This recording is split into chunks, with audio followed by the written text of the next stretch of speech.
목사님도 그 인생이 공허하다고 이렇게 느끼신 적 있나요? 생각해보면은 있겠죠. 있는데 사람이라면 누구나 한 번쯤은 인생의 공허함을 경험할 겁니다. 그렇다면 하나님을 믿는 우리는 이 인생의 공허함을 어떻게 이해하고 바라보아야 하는 걸까요? 아마 이 주제에 대한 성경 말씀으로 다들 모든 것이 헛되다고 고백한 전도서 말씀을 가장 먼저 생각하지 않을까 싶네요. 전도사님이 말씀하신 그 전도서는 시작에 다윗의 아들 예루살렘 왕이라고 기록하고 있는데요. 이 전통적으로 이는 솔로몬 왕으로 보고 있기는 하지만 다윗 왕과의 다른 왕을 가리킬 수도 있습니다. 확실하지 않다는 거죠. 그러나 전도서의 저자는 전도자가 솔로몬으로 이해되고 연상되도록 썼다는 것에 거의 대부분이 동의하고 있습니다. 흥미롭네요. 이 세상의 모든 것이 무의미하다고 선언했던 사람이 어느 누구보다 지혜가 뛰어난 예루살렘 왕이었다는 거잖아요. 영예롭고 호화로운 삶을 살아가며 당대의 최고의 현자로 손꼽힌 인물이 왜 인생이 헛되다고 고백했던 걸까요? 그 전도서를 보면 그 헛되다는 말을 40번 넘게 사용하고 있는데요. 이것은 전도자가 인간의 지혜와 세상의 관점을 가지고 해아래 모든 것을 관찰한 결과였습니다. 그가 이 땅에서 누린 모든 것은 그에게 아무 의미가 없었다는 거죠. 이렇게 삶에 대해 다소 냉소적이고 이렇게 침울하게 이야기하고 있는 전도서를 읽다 보면 자연스럽게 인생의 공허함에 대해 묵상하게 되는 것 같아요. 그리고 그런 전도서의 관점은 우리가 붙들고 있는 것들은 결코 우리를 만족시켜 줄 수 없는 헛된 것들이라는 사실을 분명하게 해주는 것 같네요. 맞습니다. 그것이 전도서의 핵심 메시지입니다. 돈, 성, 권력, 지위, 명예, 지혜 등 그 무엇도 예외 없이 헛되다는 겁니다. 전도자는 하나님을 떠난 인생에게는 세상의 모든 것이 허무하다는 진리를 가르쳐주고 있는 것이죠. 다시 말하면 하나님이 없이 살면서 유익을 얻으려는 모든 수고는 헛되다는 메시지인 거네요. 이 땅에서 아무리 대단한 성공과 번영을 쌓은 사람일지라도 결국엔 하나님의 거룩하신 심판대 앞에 서게 될 거니까요. 그렇죠. 여기 헛되다로 번역된 히브리어 헤벨은 기본적으로는 내뱉는 숨 혹은 바람이라는 의미를 가집니다. 이 전도서에서는 통제할 수 없는 혹은 계획대로 안 되는 등을 뜻하고 있죠. 따라서 전도서 전체는 해 아래 사는 인간의 한계를 올바로 인식하고 인간의 삶이 창조주 하나님의 계획 아래 있음을 알아야 한다고 가르치고 있는 것입니다. 무조건적으로 모든 인생이 헛되고 의미가 없다는 비관적인 주장은 아닌 것 같습니다. 하나님의 창조 질서 안에서 살아가는 인간이 자신의 한계를 인정하면서 어떻게 살아야 가장 의미 있는 삶을 살 수 있을지를 돌이켜보게 만드는 것 같습니다. 맞습니다. 만약 인생의 허무함을 경험하고 있다면 그것은 하나님 없는 열심으로 달려가고 있다는 방증이 아닐까요? 사람마다 먹고 마시는 것과 수고함으로 낙을 누리는 그것이 하나님의 선물인 줄 또한 알았다고 고백한 전도자의 고백이 우리의 고백이 되어야 합니다.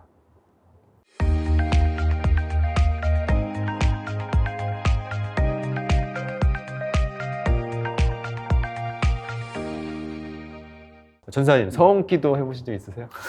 서원기도요?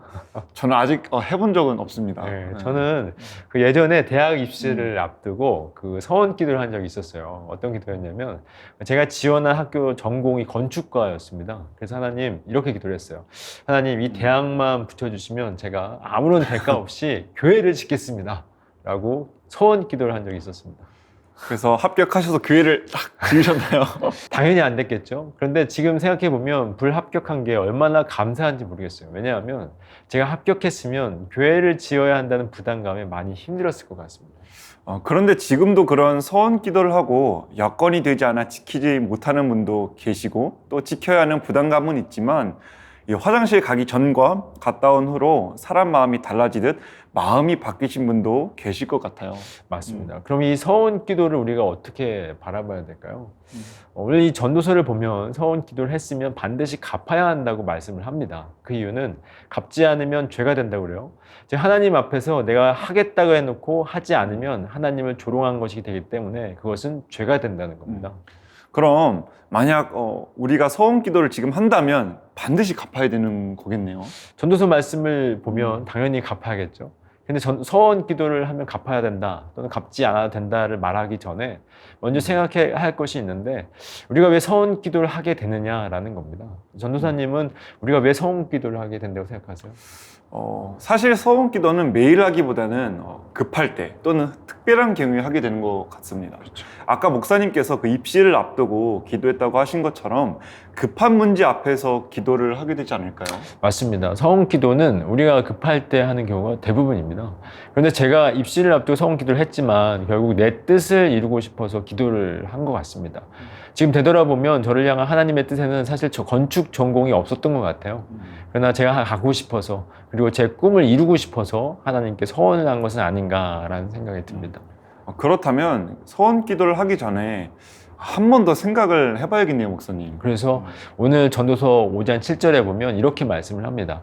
꿈이 많으면 헛된 일들이 많아지고 말이 많아도 그러하니 오직 너는 하나님을 경외할지니라 라고 말씀을 합니다. 이 말씀은 앞서 서원 기도를 지키지 않으면 하나님 앞에서 죄라는 사실을 말씀하면서 이어서 하는 말씀인데 내 꿈이 많아지면 그 꿈을 위해 서원 기도를 하게 된다는 것입니다. 그런데 결국 그것을 지켜낼 능력이 없기 때문에 하나님을 경외하지 않게 된다라는 것이죠. 그래도 목사님, 이렇게 우리가 꿈은 꿀 수 있잖아요. 하고 싶은 것도 많고 또 열심히 노력하면 할 수도 있지 않을까요? 네, 그래서 사도 바울도 육으로 심으면 육으로 거둔다고 한 것처럼 자기가 열심히 노력하면 거둘 수 있는 겁니다. 그런데 문제는 감당할 수 없는 꿈을 꿔서 그것을 이뤄달라는 거죠. 지금 전도서 기자는 그 감당할 수 없는 꿈을 꾸지 말라는 겁니다. 그 꿈이 결국 서원 기도로 이어지게 되지만 인간은 그것을 지켜낼 능력이 없다는 겁니다. 하지만 감당할 수 없기 때문에 꿈이고 그것을 이루어달라고 기도하는 것이 잘못된 걸까요? 그리고 서원 기도 자체가 잘못된 것은 아니잖아요. 물론 서원 기도 자체가 잘못된 것은 아니지만 문제는 그것을 갚을 수 있는 능력이 인간에게는 없다는 게 문제입니다. 그래서 전도서 기자가 애초부터 감당할 수 없는 꿈을 꾸지 말라는 겁니다. 그러나 인간은 악하기 때문에 자기 욕망을 위해서 지금도 하나님께 서원 기도를 계속해서 할 수밖에 없는 거죠. 그럼 지켜야 하지만 이렇게 목사님 말씀대로라면 지킬 능력이 안 되는 거군요. 그렇죠. 지킬 능력이 안 되기 때문에 그것이 죄가 되는 겁니다. 그래서 사도 바울이 율법 조문은 우리를 죽이는 것이라고 말씀을 한 겁니다. 즉 구약은 우리를 죽이는 법이죠. 그러나 그 구약이 누구를 바라보게 하시냐면 바로 예수 그리스도를 바라보게 한다는 것이죠. 그러고 보니까 예수님께서 마태복음에서 이런 말씀을 하셨습니다.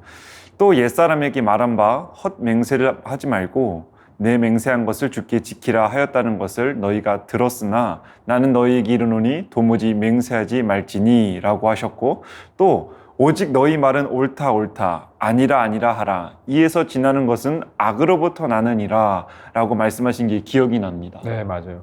이 말씀은 예수님께서 머리카락 하나도 희고 검게 할 수 없는 자들이 무슨 맹세를 하냐고 책망하시면서 너희들은 예와 아니오만 하라고 하신 말씀입니다. 근데 우리는 할 수 있다는 거죠. 그러나 우리는 서원 기도도 엉터리로 하지만 서원하고 지켜낼 능력이 없는 자들이라는 것입니다. 하지만 이 성경의 모든 약속이 하나님의 약속이며 또 하나님의 서원이기 때문에 하나님께서 이루어내시는 것입니다. 그리고 그 약속을 이루시기 위해서 바로 예수님이 이 땅에 오신 것이기도 하고요. 그럼 우리는 서원 기도를 할 수밖에 없는 연약한 자들이기에 결국 죄 아래 머물 수밖에 없지만 그리스도 예수 안에 있기 때문에 서원 기도를 하고 그것을 지켜내지 못해도 안전하다는 말씀이네요. 네, 맞습니다. 그래서 고린도전서 1장 20절 말씀을 보니까 이렇게 말씀을 해요. 하나님의 약속은 얼마든지 그리스도 안에서 예가 되니 그런즉 그로 말미암아 우리가 아멘하여 하나님께 영광을 돌리게 되느니라 라고 말씀합니다. 하나님의 말씀은 인간을 통해서 예가 되는 것이 아니라 오직 그리스도 안에서 예가 되는 것입니다.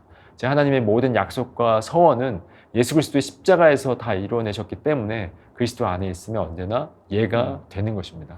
그럼 서원 기도를 하고 지키지 못할 때는 이 지키지 못한 것에 대한 부담을 계속해서 느끼는 것보다는 그런 나를 위해서 십자가에 못 박혀 죽으신 예수님을 바라보며 그 은혜 앞에서 감사해야 할 것 같네요. 그렇습니다. 우리는 하나님의 은혜 아니면 살 수 없는 그 이사야 말씀대로 버러지 같은 인간들입니다.